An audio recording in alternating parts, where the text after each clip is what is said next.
NCC alumni association এবং ১৩ নম্বর Tripura NCC ব্যাটালিয়নের যৌথ উদ্যোগে সাইক্লোথন এবং ওয়াকাথনের মাধ্যমে এনসিসি দিবস উদযাপন করা হয় রবিবার। ২৩শে নভেম্বর এনসিসি দিবস উদযাপন করা হয়, যা ফিটনেস, শৃঙ্খলা এবং নাগরিক দায়িত্বশীলতা প্রচারের লক্ষ্যে বৃহৎ আকারের জনসাধারণের অনুষ্ঠানের একটি সিরিজ দ্বারা চিহ্নিত করা হয়েছে। উদযাপনের অংশ হিসেবে আগরতলায় একটি সাইক্লোথন এবং ওয়াকাথনের আয়োজন করা হয়, যেখানে এনসিসি ক্যাডেট, প্রাক্তন শিক্ষার্থী, যুব সংগঠন এবং নাগরিক সমাজের সদস্যরা উৎসাহের সঙ্গে অংশগ্রহণ করেন। এদিনের এই অনুষ্ঠানে উদ্বোধন করেন ক্রীড়ামন্ত্রী টিঙ্কু রায় সহ অন্যান্যরা।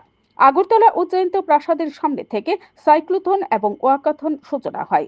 এনসিসি অ্যালামনি অ্যাসোসিয়েশন ও ১৩ নম্বর ব্যাটালিয়নের ত্রিপুরা এনসিসি ব্যাটালিয়ন যৌথ উদ্যোগে এদিনের এই অনুষ্ঠানটি অনুষ্ঠিত হয়।